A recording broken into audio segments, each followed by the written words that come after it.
9.2 যে চ্যাপ্টার আছে 9.2 চ্যাপ্টারের 13 নম্বর অঙ্ক। কেমন কি বলেছে এখানে, যদি একটি সমান্তর প্রগতির n সংখ্যক পদের সমষ্টি 3n² + 5n এবং তার m তম পদ 164 হয় তবে m এর মান নির্ণয় করো। ঠিক আছে, যে কোনো একটা অঙ্ক দিলে অঙ্কটার প্রথম দুইবার করবে, বুঝছো তো? এরকম প্রশ্ন অঙ্ক থাকলে প্রথম মিনিমাম দুইবার করতে হবে। একটি সমান্তর প্রগতির n সংখ্যক পদের সমষ্টি দিছে। কেমন n সংখ্যক পদের সমষ্টি এটা দেওয়া আছে এবং তার m তম পদ দেওয়া আছে 164, তবে m এর মান নির্ণয় করো। এই অঙ্কটা করার জন্য আমাদের যে সূত্রটা লাগবে সেটা হলো টি এম, আমাদের বাড়িতে কত টি এম। ঠিক আছে, তো টি এম এর সূত্র তো আমাদের এইভাবে লিখতে পারি। দেখো এখানে S M minus S M minus 1। কথাটার অর্থ কি এই কথাটা একটু বুঝতে হবে। এটা দেখো, এটা একটু ভালোভাবে বুঝতে হবে। একটা সূত্র। কেমন এটা একটা সূত্র। কি সূত্র এটা দেখো, এখানে টি পদের যোগফল, m তম পদের যোগফল মাইনাস m মাইনাস 1 তম পদের যোগফল। কিভাবে হচ্ছে এটা দেখো, মনে করো আমি একটা উদাহরণ করলে তার জিনিসটা পরিষ্কার হবে। কেমন একটা উদাহরণ দিই। মনে করো এখানে এই যে 5টি পদের যোগফল, ধরো 5টি পদের যোগফল, 5টি যোগফল যদি যোগফল 5টা পদের যোগফল যদি 105 মনে করো, 5টা পদের যোগফল মনে করো 105। ঠিক আছে, আচ্ছা এবার 6টা পদের যোগফল, এখানে লিখতেছি হলো কত 6টি পদের যোগফল, 6টি পদের যোগফল মনে করো 110। কারণ 5টা পদের যোগফল যদি 105 হয় 6টা পদের যোগফল দিলে হলো কত 110। ঠিক আছে, আচ্ছা তাহলে এখানে দেখো, এখানে এটা হলো 5টা পদের যোগফল 105, 6টা পদের যোগফল কত 106। তাহলে আমরা যদি এখান থেকে এই যে 6 নাম্বার পদটা যদি বের করতে হয়, কত নাম্বার পদ কইছি আমরা 6 নাম্বার, তাহলে 6 নাম্বার পদটা আমরা কিভাবে বের করব? এই যে 106টা পদের যোগফল কত 110 ছিল, বিয়োগ এই কত 6টা পদের যোগফল কত ছিল 110, বিয়োগ 5টা পদের যোগফল 105, তো বিয়োগ করলে আমরা কত পাবো 5। তাহলে এটা কত 5 নাম্বার পদটা নিশ্চয়ই 5 ছিল, 5 নাম্বার পদটা কত ছিল 5। 5 থাকার পরেও তো এই যে 5টা পদের সঙ্গে 5 যোগ করে তো পরে তো কত হলো 110 হইছে। কথাটা ক্লিয়ার ভাবে বুঝা গেছে নি? এই পার্টটা বুঝছো না? এই কথার অর্থ বুঝছো তো? মানে এটা কত 5টা পদের যোগফল, এটা হলো 5টা পদের যোগফল। তাহলে এখানে আছে কত 6টা পদের যোগফল, উপরে আছে 5টা পদের যোগফল, নিচে আছে 6টা পদের যোগফল। তো 6টা পদের যোগফল থেকে যখন 5টা পদের যোগফল বিয়োগ করুন তখন কি একটা পদ বাড়িব। কোন পদটা বাড়িব? এটা 6 নাম্বার পদটা। এটা কত নাম্বার পদ বাড়িব? 6 নাম্বার পদ, তম পদ। কততম পদ? m তম পদ। তাহলে m তম পদ হলে কত, এই যে m তম পদের থেকে m - 1 তম পদ বিয়োগ করলে তো m তম পদটা বাড়িব। কথা বুঝছো তো? এটার নিয়মে ওইটা যেরকম 6 তম পদ আমরা কেমনে বের করছি, ওই যেখানে হ্যাঁ এটা থেকে এটা বিয়োগ করলাম। কথা ক্লিয়ার তো?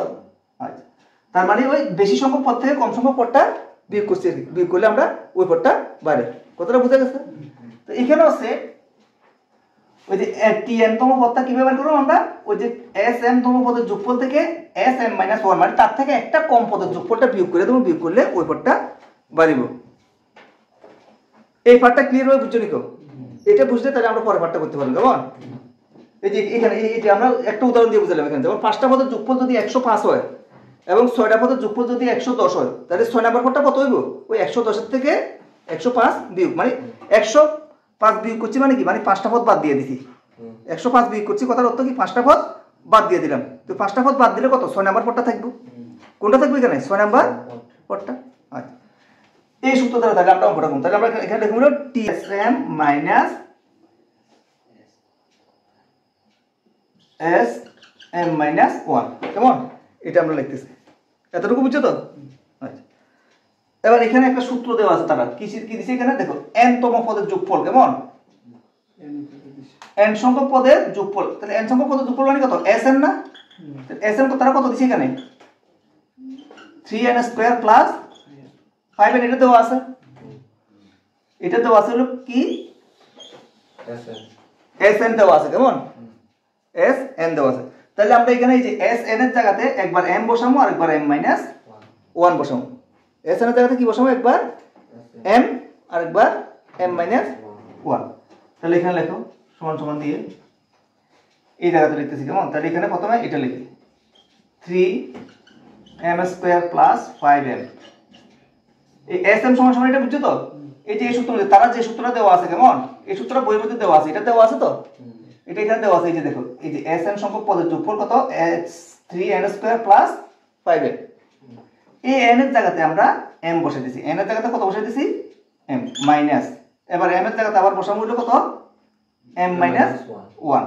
তাহলে m মাইনাস 1 বসালে কত আসে এখানে, 3 into m minus 1 whole square plus 5 into m minus 1। এই লাইনটা বুঝা গেছে নিকো, এই লাইনটা বুঝছো তো। আমরা শুধু এখানে এই যে n এর জায়গাতে m মাইনাস 1 বসাইছি কেমন, n এর জায়গাতে কি বসাইছি, m মাইনাস 1। তাহলে এবার এটা ক্যালকুলেশন করে কি আসে দেখি,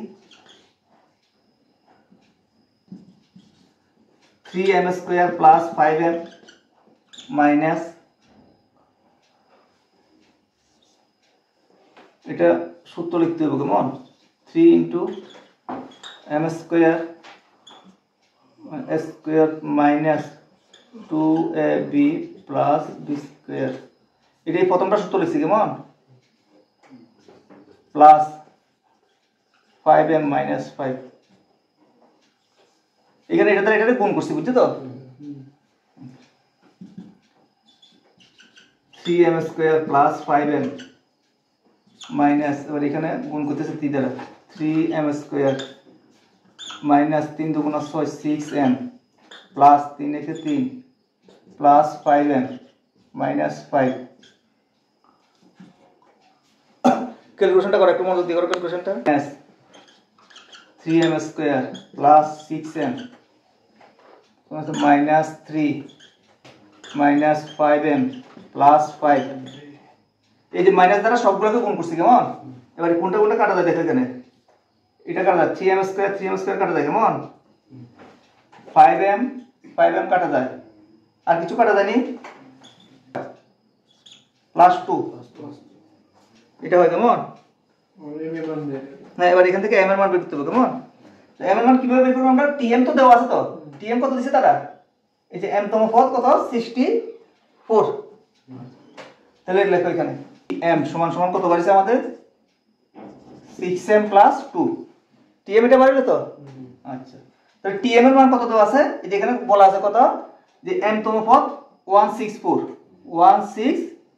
ইকুয়াল টু 6m প্লাস 2, বা 164 মাইনাস 2 ইকুয়াল টু 6m, বা 162 ইকুয়াল টু 6m। আর এখান থেকে m এর মানটা নির্ণয় করো, 62/6 ভাগ করলে কত হয়, 6 দুগুণে 12 কেমন, 27।